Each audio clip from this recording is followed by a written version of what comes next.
பேசுவதும் ஒன்றுதான், சவக்கிடங்களில் நின்று பேசுவதும் ஒன்றுதான். இது சட்டமன்றமே அல்ல, இது அடிமைகளின் கூடாரம். ஆகவே இதிலே பேச வேண்டும் என்பதை ஒரு பொருட்டாகவே நாங்கள் கருதவில்லை. இவ திருந்த மாட்டான்னு பார்க்கிறாங்க. வைகோ தான் நல்ல தலைவர், அவர் தேர்தலில் நிக்கலையே, இனிமேல் அவருக்கு தான் ஒரு வாய்ப்பு கொடுக்கணும்னு மக்கள் பேச ஆரம்பிச்சிட்டாங்க. அண்ணா திமுக திமுக எது வெற்றி பெற்றாலும், திமுக வெற்றி பெற்றால் அண்ணா திமுக அழியும். அண்ணா திமுக வெற்றி பெற்றால் காங்கிரசின் துணை கொண்டு ஜெயலலிதா திமுகவை கிரஷ் பண்ணிடுவா, அழிச்சிருவா. அதை எதிர்கொள்ளுகிற ஆண்மை திமுகவுக்கு இல்ல. அந்த இடங்கள் எல்லாம் வெற்றிடமாகும் பொழுது அந்த வெற்றிடத்தை இட்டு நிரப்பப்படுகிற அரசியல் ஆளுமையும் அரசியல் அனுபவமும் அதற்கான அமானுஷ்யமான ஆற்றலும் வைகோ ஒருவனுக்குத்தான் இருக்கிறது. பேர் தானே விளங்கும், அந்த அம்மா பேர் தானே புகழ் கிடைக்கும். அம்மா வரட்டும்னு காத்திருக்கோம். அம்மா வந்து தொடங்கட்டும்னு.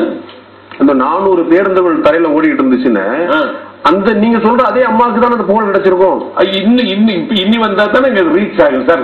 தொட வேண்டியவங்க தொட்டாங்க சார், தொலங்கும். அவங்க வந்து தொடங்கட்டும்னு நாங்க காத்திருக்கோம்.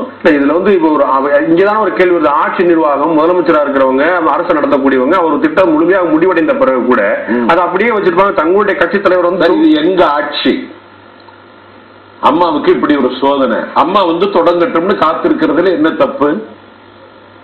இது என்ன குடிமொழிக்கு போயிடுச்சு? இது ஒட்டுமொத்த மக்களுடைய ஆட்சி. இது வந்து 7.5 கோடி தமிழர்களுக்கான ஆட்சி அப்படின்னு. 7.5 கோடி தமிழர்களுக்கான ஆட்சி. எல்லாரும் அம்மாவை இன்னைக்குதான் அங்கீகரிக்க போறாங்க.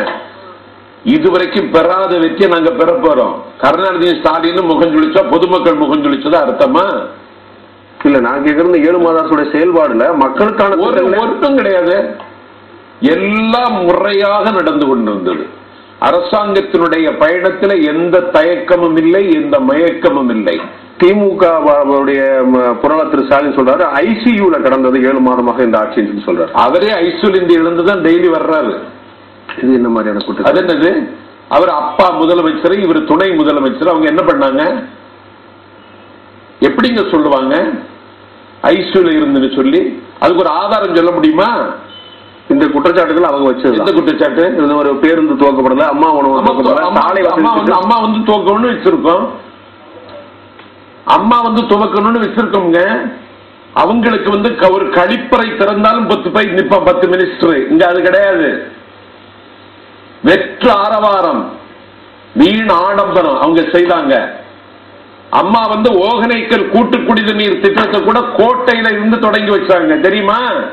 இல்ல, அது ஒரு சிக்கன் நடவடிக்கையா பார்க்கப்பட்டாலும் கூட இந்த 7 மாசத்துல அந்த திட்டங்கள்லாம் கொண்டு வந்துருக்கலாமே, தொடர்ந்து இருக்கலாமே. மெட்ரோ ரயில் திட்டம் காத்து கிடக்கு. அதே மாதிரி பேருந்து அம்மா வந்து தொடங்கி